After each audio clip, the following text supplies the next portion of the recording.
आपके लिए बहुत सारी प्यारी सी फिजिक्स के टॉपिक्स।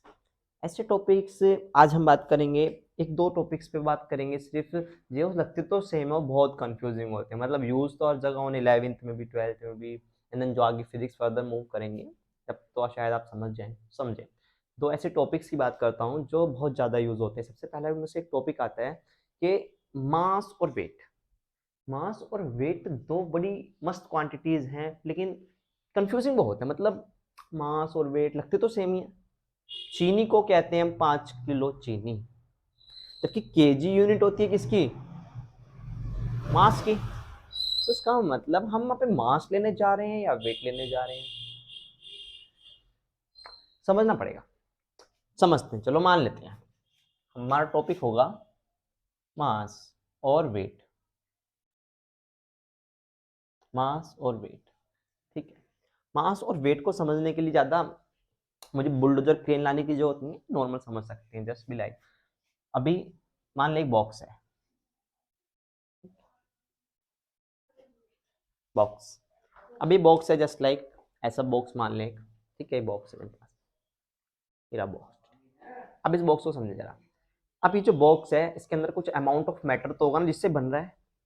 कुछ अमाउंट ऑफ मैटर तो होगा ना। मैटर क्या होता था? Anything that can occupy space. अब मैं यहाँ रख दूँ, इससे कुछ और रख सकता हूँ, इसके अंदर कुछ रखता हूँ, लेकिन इतने एरिया में कुछ, इसकी कुछ वॉल्यूम होगी, तो ये सब चीजें मैटर में आती है। लेकिन अगर ये मास, ये मतलब है कि मैटर है, तो ये इसके पास कुछ पार्टिकल्स होंगे इस मैटर के अंदर। तो जो number of particle present in any matter, किसी मैटर के अंदर नंबर ऑफ पार्टिकल जो प्रेजेंट है वो कहलाता है मास। अच्छा, ये बात। तो मास तो धरती के बाहर चेंज हो जाना है या नहीं होना? अभी धरती से बाहर मैं अगर मास को लेके जाऊं, इस बॉक्स को मैं धरती से बाहर लेके जाऊं ऐसे, धरती से बाहर, धरती से बाहर आ गई, क्या ये चेंज होगा? इसमें कुछ चेंजेस आएगा? नहीं आएगा। ऐसी चीज रहना, मतलब मास धरती से बाहर और धरती के अंदर भी चेंज नहीं होता, मतलब कांस्टेंट है। Amount of matter is constant, मतलब कुछ चेंज आना नहीं आना। तो मतलब क्या आती है, इस बात को समझे जरा, कि मैटर इधर भी सेम उधर भी सेम, तो मास कभी चेंज ही नहीं होता? नहीं, ऐसा नहीं है, कभी चेंज नहीं होता। न्यूटन मैकेनिक्स, गैलीलियो मैकेनिक्स, ये क्या है? मतलब जो बेसिकली छोटी फिजिक्स है हमारी 11 12 तक की नॉर्मल फिजिक्स है, इसमें मास चेंज नहीं होता। लेकिन थोड़ी हाई लेवल पे जाए तो मास चेंज हो जाता है। अगर मैं इसको स्पीड ऑफ लाइट से लेके जाऊं, ओहो, इसका रिलेटिव रिलेटिव मतलब मैं देख रहा हूँ ना, तो जब ये इधर से जाएगा तो इसका मास चेंज हो जाएगा, स्पीड ऑफ लाइट से जाएगा around around. Speed of light पता है ना, C = 3 × 10⁻⁸ इसको बोल सकता हूँ मैं 3 लाख किलोमीटर पर सेकेंड। मतलब स्विच दबा 1 सेकेंड, चांद, चांद की अराउंड 3 लाख की होती है दूरी। तो ये हमारे पास मैटर होता है। मतलब amount of substance, amount of particles किसके अंदर होते हैं? Is defined as mass in a body. किसी भी बॉडी के अंदर अगर मैटर है हमारे पास, हो चीजें मैटर में आती हैं, कंसीडर करी जाएंगी, तो इसका मतलब उसमें मास तो होगा उसका। तो धरती से बाहर, धरती के बाहर चेंज नहीं होना। अब बात करते हैं वेट की। वेट क्या है? ये कांस्टेंट नहीं होता, कांस्टेंट नहीं होता ये भी। Constant for Newton mechanics, Newton mechanics, Newton mechanics के हिसाब से ये कांस्टेंट हो सकता है, बाकी कांस्टेंट नहीं होता है ये। ठीक है, अब बात करते हैं अगर हम किस चीज की, वेट की। ठीक है, और एसआई यूनिट इसकी केजी क्यों बोली जाती है अभी बताते हैं। एसआई यूनिट इट्स केजी, ठीक है, केजी होती है। ठीक है, अब वेट की बात करें, अगर हम ये वेट की बात करें, वेट क्या है? वेट क्या है? वो जो अमाउंट ऑफ सब्सटेंस हमारे पास इस बॉक्स का है ना, अमाउंट ऑफ सब्सटेंस जो इस बॉक्स का है, वो यहाँ पे भी सेम है, धरती के बाहर भी सेम है। लेकिन क्या मैं इसको उठाने में थोड़ा सा मेरे को पुलिंग फोर्स, पुल करना पड़ रहा है ना। इसका मतलब नीचे से कोई इसको खींच रहा होगा। हाँ, खींच रही होगी ग्रेविटी दीदी। ग्रेविटी दीदी नहीं, दीदा है, सबको खींच के रखता है बे। प्लैनेट्स को, बुर्ज खलीफा को भी ऐसे खींचे रहे नीचे की तरफ, सेंटर ऑफ मास से इस पे फोर्स है। मतलब क्या? इसको नीचे से कोई खींच रहा है जिसका नाम है जी, मतलब ग्रेविटेशनल एक्सेलरेशन। ग्रेविटेशनल एक्सेलरेशन की वैल्यू कितनी होती है? You know I think very well. Around कितनी होती है? जी, अराउंड और अराउंड 9.8 मीटर पर सेकेंड स्क्वायर, जी की वैल्यू होती है, जो हमेशा नीचे की तरफ लगता है, हमेशा नीचे की धरती बुलाती है। तो वेट क्या होता है? वेट को रिप्रेजेंट करता हूं मैं डब्ल्यू से। तो वेट क्या होता है, W इक्वल टू जितना मास है, अमाउंट ऑफ मास, कितने टाइम्स उस पर जी लग रहा है, कितने टाइम्स पे ग्रेविटी एक्ट कर रही है, ग्रेविटेशनल एक्सेलरेशन कितना एक्ट कर रहा है, मतलब मास पर कर रहा है, मास मल्टीप्लाई जी, इतने टाइम्स अगर उस पर ग्रेविटेशनल फोर्स एक्ट कर रहा है तो वेट बन जाता है।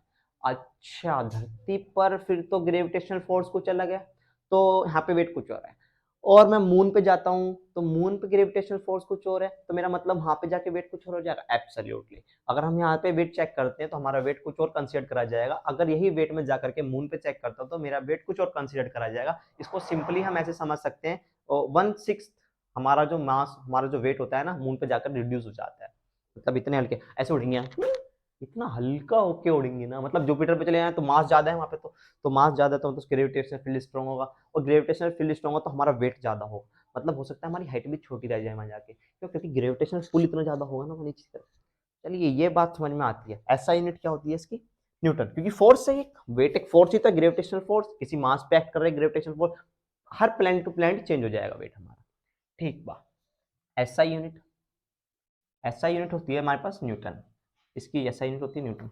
अच्छा तो एक बात बताओ, अब हम यहाँ पे चीनी लेने जाते हैं, चीनी वाले भैया से हम बोलते हैं भैया 5 किलो चीनी दे दो, तो चीनी तो स्केल से मेजर करता है अपने तराजू से, और तराजू तो नीचे वेट लग रहा है उस पर, नीचे मतलब मास, उस पर ग्रेविटेशन फोर्स एक्ट कर रहा है, तो इसका मतलब वो हमें वेट दे रहा है, बिल्कुल वेट दे रहा है। लेकिन ऐसा यूनिट तो वो केजी कंसिडर कर रहा है। ओ हाँ, ये तो बड़ी पेचीदी बात, ऐसे कैसे हो रहा है। इसको सिंपल सिंपल बात पता है क्या है, हम इंडियंस है ना, मतलब कुछ कंट्रीज इंडिया मतलब एशिया में जो आती हैं, वो एक सिस्टम का फॉलो करते हैं जो इंटरनेशनल सिस्टम द्वारा बनाया गया है। We follow we follow MKS system. इसका सिंपल आंसर है, हम MKS सिस्टम फॉलो करते हैं। MKS मतलब 3 टाइप के सिस्टम होते हैं, एक CGS, एक MKS और एक FPS। तो FPS जो है ब्रिटेन वगैरह में थोड़ा यूज होता है, और MKS थोड़ा भी ब्रिटेन अमेरिका की तरफ यूज होता है, मतलब, और जो हम यहाँ यूज करते हैं ना, तो हम यहाँ करते हैं MKS सिस्टम। चीजों को मेजरमेंट करने का MKS तरीका क्या होता है, MKS का पास मीटर, किलोग्राम, ग्राम और सेकंड। देखो कोई भी दूरी हो हमारे पास तो हम उसको मेजर काय में करते हैं, कोई भी दूरी होगी हमारे पास उसको मीटर में मेजर करते हैं बेसिकली। फिट वगैरह में कन्वर्ट कर सकते हैं हम लोग, तो बेसिकली फिट में देखते हैं हम लोग, इंडियंस एशियन कंट्रीज में जितने भी ज़्यादातर आते हैं एशिया में। और किलोग्राम में हम देखते हैं जितना भी मटेरियल होगा, हम उसको वेट न्यूटन में मेजर नहीं करते, हम उसको करते काय में, वेट में, उसमें हम उसको केजी में कन्वर्ट करते, केजी में मेजर करते हैं। और साइमल्टेनियसली टाइम को हम सेकंड में कन्वर्ट करते हैं। और आई होप आपको ये बिल्कुल समझ में आ गया होगा कि वेट क्या है और मास क्या है। मास क्या है, सिंपल सिंपल एक अमाउंट ऑफ सब्सटेंस है, अमाउंट ऑफ मैटर है किसी भी चीज के अंदर प्रेजेंट, ठीक है। और वेट क्या है, उस पर लगने वाला gravitational force planet to planet change होता रहेगा, जैसे ग्रेविटेशनल फोर्स लगेगा वैसे इसका वेट बन जाएगा। Thank you very much, I hope you will enjoy this video and share please.